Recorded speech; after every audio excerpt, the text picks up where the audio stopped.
Hey,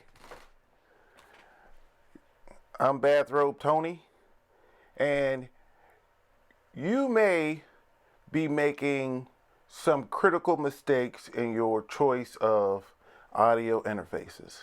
True, your level of musicianship could use some help. True, your finishings are not what they should be. But having the wrong audio interface can ruin the finished product. So let me tell you what I used to use before I had a regular 9 to 5. I used to get my keyboard and I would hook it into my computer via the microphone connection. And then I would get a microphone, a regular handheld microphone, and swap it out and lay the vocal tracks down one by one until I bought this new fancy MacBook that didn't have a microphone jack. So what am I supposed to do? I just stopped making music. And one day I decided to get back to making music, and so I had to use a PC. So it's the audio interfaces. And the music that I made was okay. It wasn't great, it wasn't inspiring, but it was music. I could get it out of my system. I felt like I was servicing the universe. And I just wasn't inspired. So I went out and bought a new keyboard. Mind you, that prior to, I would use $99 keyboards. I had a house full of like 7 or 8 $99 keyboards. I would give them away. I've been a musician in church for all my adolescenthood, teenagehood, early 20hood, and off and on as I've been going. But what I found is that as I got more money, I wanted to up my game. And as I got a MacBook, I wanted to have a system that matched the MacBook. So I needed Logic Pro. And in order to have Logic Pro, if I'm going to have what the professionals have, I should have a professional keyboard. So I bought a Korg Kronos, the 88 key keyboard. And what I noticed, not right away, is that the sound on that keyboard as it was laid into Logic,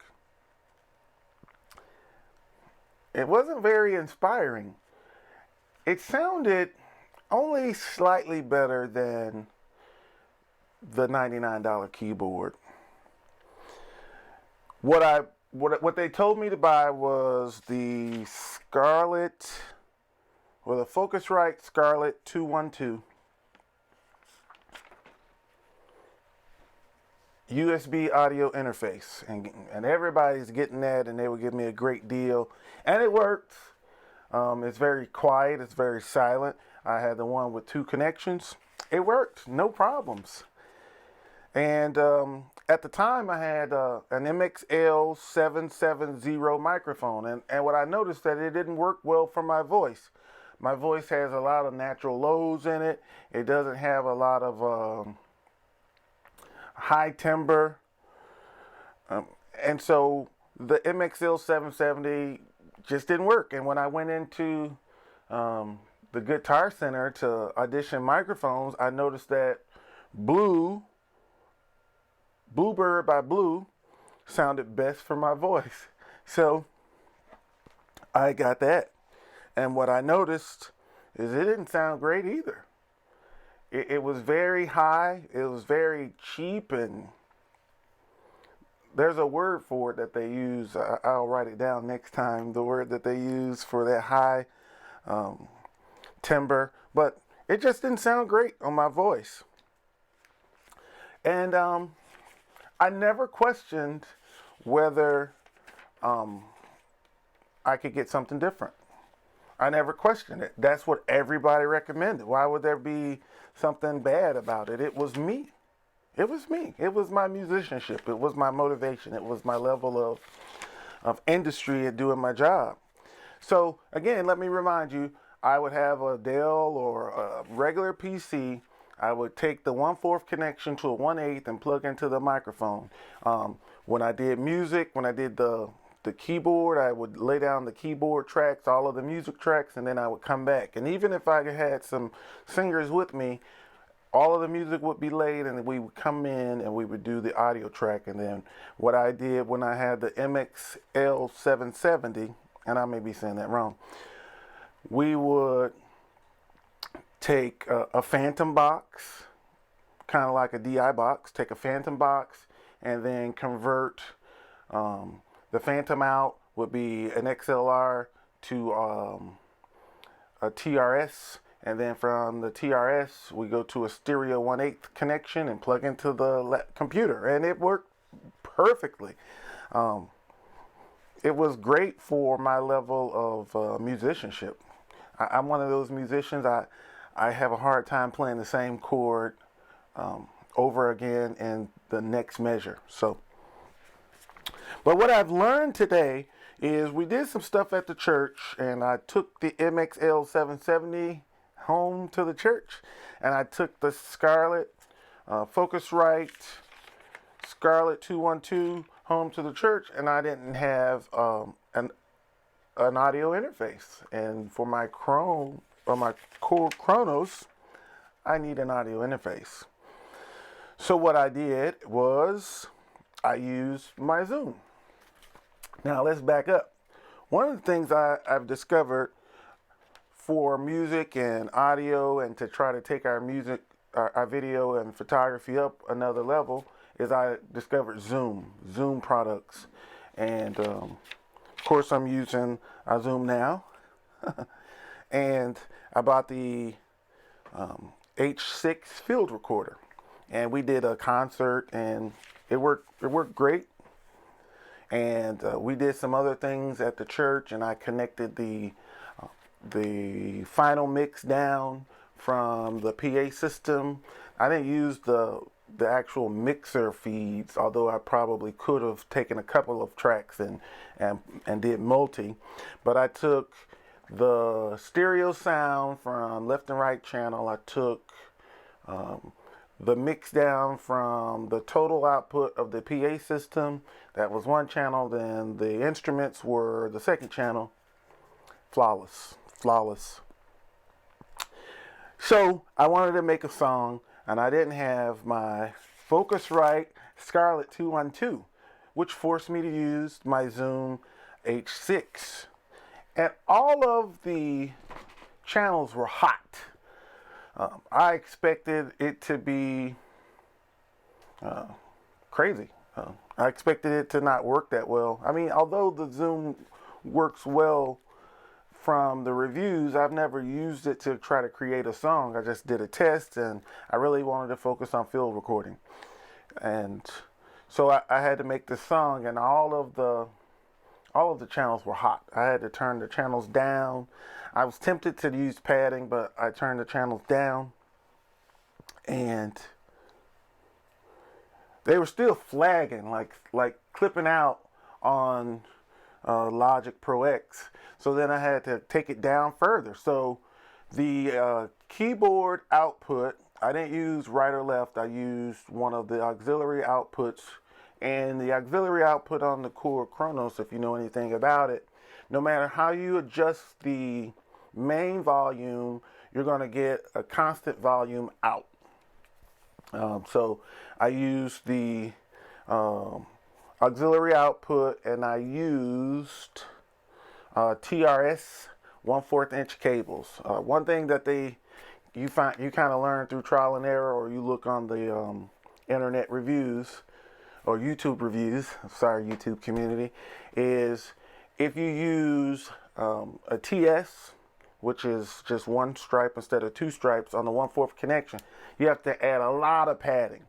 So I knew better by this point, and I used a TRS cable, and I used no padding. But the consequence of that was that I had to turn the channel down to 3. a level of 3, which is also something that's to worry about, because if you go on the Zoom website, they say, hey, you have a higher than normal noise floor between 0 and 3.5 or something, and it's just something you have to live with. But at 3, worked great. And then, the Zoom H6 has phantom power, so I turned on the phantom and I hooked in my Blue Bird by Blue.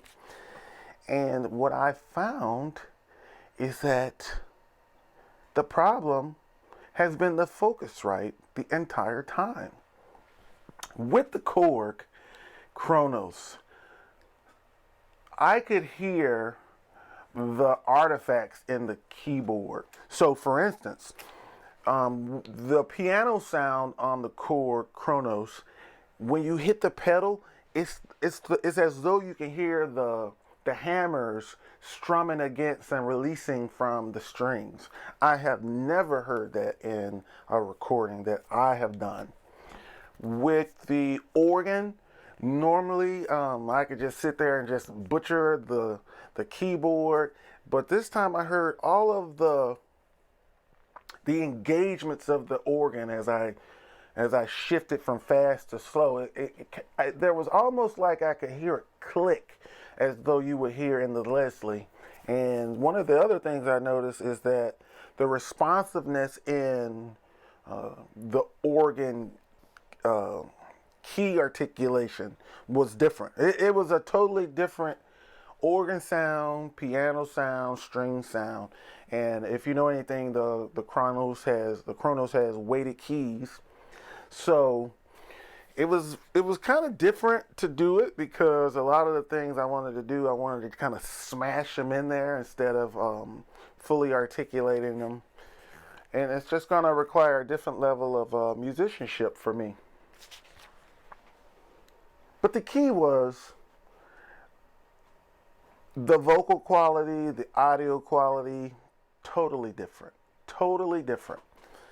And I would tell anybody who listens to this or watches this YouTube video, if there's a comparison for you in terms of an audio interface, and that comparison is a Scarlett 2I2 second generation or a Zoom H6, don't think twice. Get the Zoom.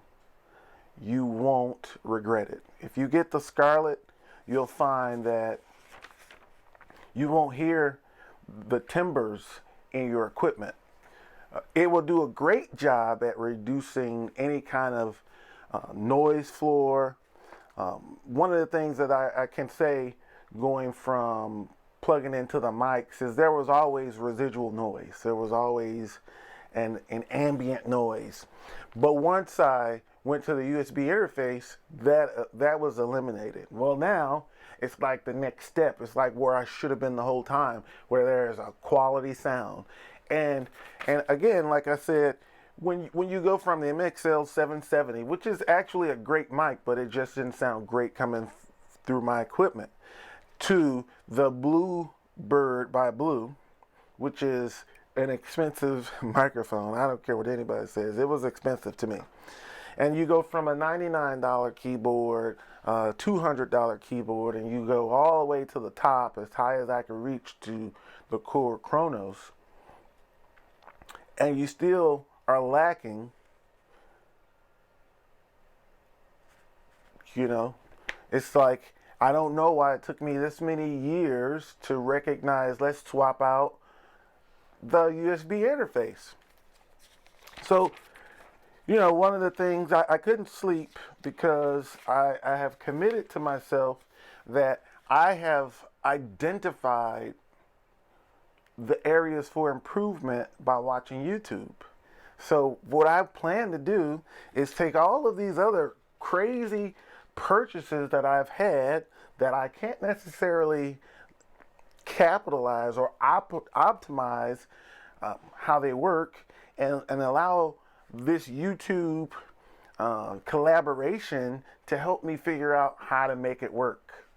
One of the things that I am about to do is figure out if I need the Zoom live track L8, L12, or L20.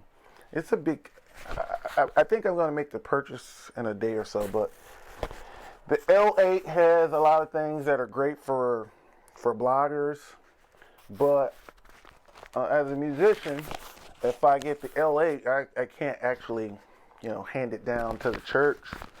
I can hand it down to a praise team, but not to the main sanctuary system.